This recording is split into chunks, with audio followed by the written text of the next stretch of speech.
which had a modern thermally broken window wall, meaning exterior curtain wall. What does that mean?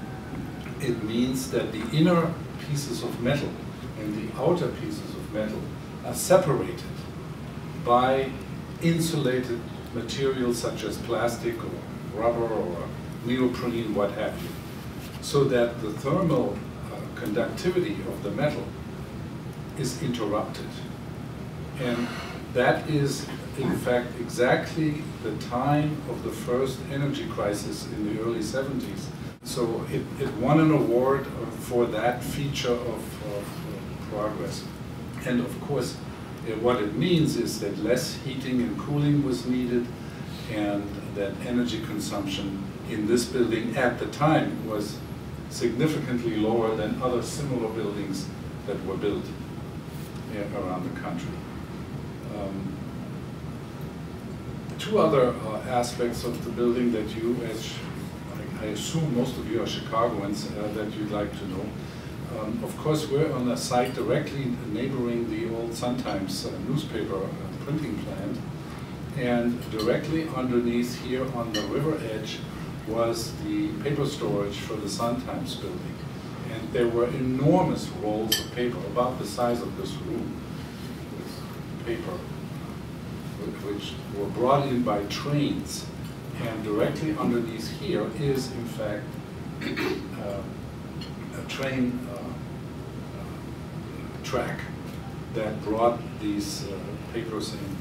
And that was not sold to IBM. They reserved, the Sun-Times reserved the right to store their papers there. That is why the plaza along the river edge is basically a flat surface that goes vertically down to the river without any gesture to bring the river into this development. Ironically, of course, as we all know, a number of years ago, the Sun-Times sold that property, and Mr. Trump developed his building. I do know that name. However, the paper storage is now gone, but obviously the design of the plaza is the way it is.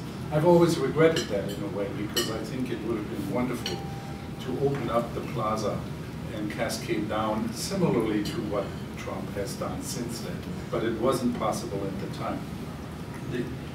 The other thing that is perhaps noteworthy related to this building, IBM at the time, after they sort of got familiar with the building, right after they occupied it in the early, they said, can't we improve the edge of the river across the river from here, the other side on Wacker Drive?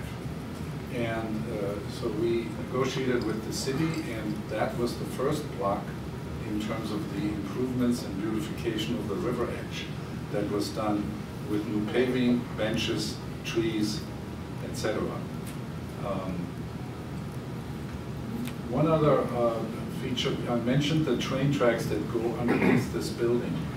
And that is why in this building we have a split core, meaning that the elevators are not in one massive core where they go up and down, but they are split, because right there where the split occurs, if you go to the ground floor and look at the lobby, there's a central open space, a wide space, and the elevators are on both sides. And that is where the train track goes through underneath. And it was simply not possible to have elevator shafts come down. You need a pit for the elevator to have safety underneath, and that would have interfered with the trains. One other little feature that I find always interesting, because Mies was willing to live with it, that is that Wabash Avenue at this point here made a very distinct cut into the property. There was a triangular piece that came right into the property that was public right-of-way for Wabash Avenue. And it would have meant to build the building with a reduced width in the center of the building, and then towards the north and south, make it wider again as a typical office building. And we developed a scheme in the Mies office that expressed that. So it was, in a way, very un-Miesian. We, of course, rebelled, and we said, why don't we go and talk to the city if we can acquire that, or if IBM can acquire it? And in the end, they did. And that made it possible to make a properly rectilinear Mies building of the dimension that we now have. So there was this triangular piece on Wabash that was acquired for this building. I think, just one more word about IBM in Chicago in terms of its architectural significance. I think it is very much informed by Mies's work on the Seagram Building in New York. There's a similarity to it, although each one of these buildings has its own response to the context and to the site conditions as they are. The building was amazingly, was also fairly expensive at the time. I think it cost $33 a square foot, which is an unthinkable number these days, but it was definitely, nobody built buildings that were costing $30 or more in those days, even though the Seagram Building in New York was a much more expensive building.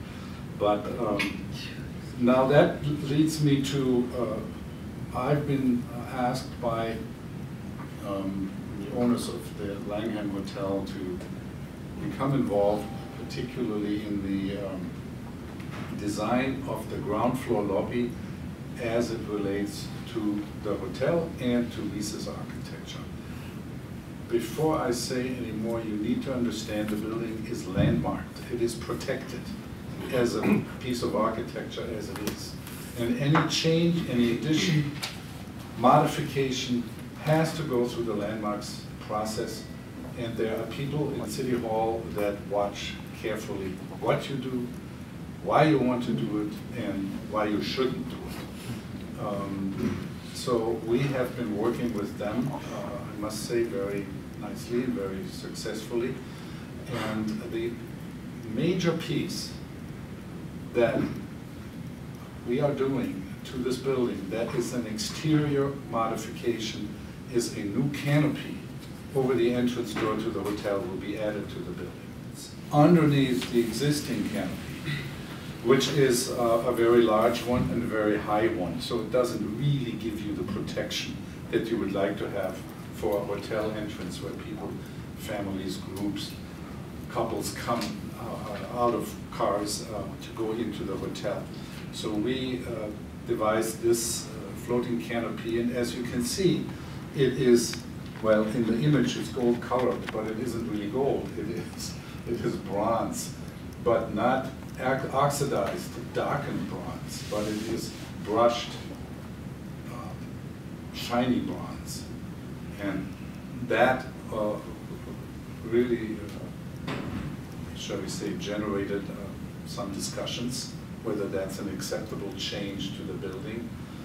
And my argument has been, and I think I can say with confidence that it has been accepted, that such a change should not make it look like it was an original piece of Mies's work, but that it was a modification at another time, as long as it is carefully, sensitively, and respectfully done. It is the way to go. And I feel that way about almost all additions to buildings. So this canopy in many ways reflects the Miesian aesthetic, but its color says there is something new here. There is a new entrance where you're coming into the Langham Hotel. The rest of the ground floor lobby, the other half to the north, is still going to be an office lobby. And it'll be pretty much the way it is now, fairly barren. Maybe a few East Barcelona chairs will be there. And it is for that reason that I, in terms of the interior design of the lobby, I also felt that we shouldn't have Barcelona chairs in it, so that it looked like an office lobby. But I took inspiration from a piece of furniture that I own, which is a sofa that Mies, my grandfather, did for my aunt, who after World War II came to America and refused to go back to Europe, and he furnished her a little apartment and he made her this piece of sofa. In other words, it's a Mies design that has never been known or it's never been manufactured or sold anywhere, but I inherited it over the years, and of course it's been upholstered 2 or 3 times by now, but it's the same piece, and we are duplicating it in terms of some of the furniture inside. 2 seating groups as you come into this lobby, and it will look somewhat familiar because there's a lot of upholstered furniture that is similar looking, but these proportions and the arms and the backs and all that is very much the way Mies had designed it. So, and we have custom designed some area rugs where the furniture is placed. And then I designed a majestic lamp, a standing lamp that goes with it, which, yeah, you can see it here. It's 7.5 feet tall. There's a large, major, sizable shade, and a wooden post that's about this thick, made of teak and holly wood.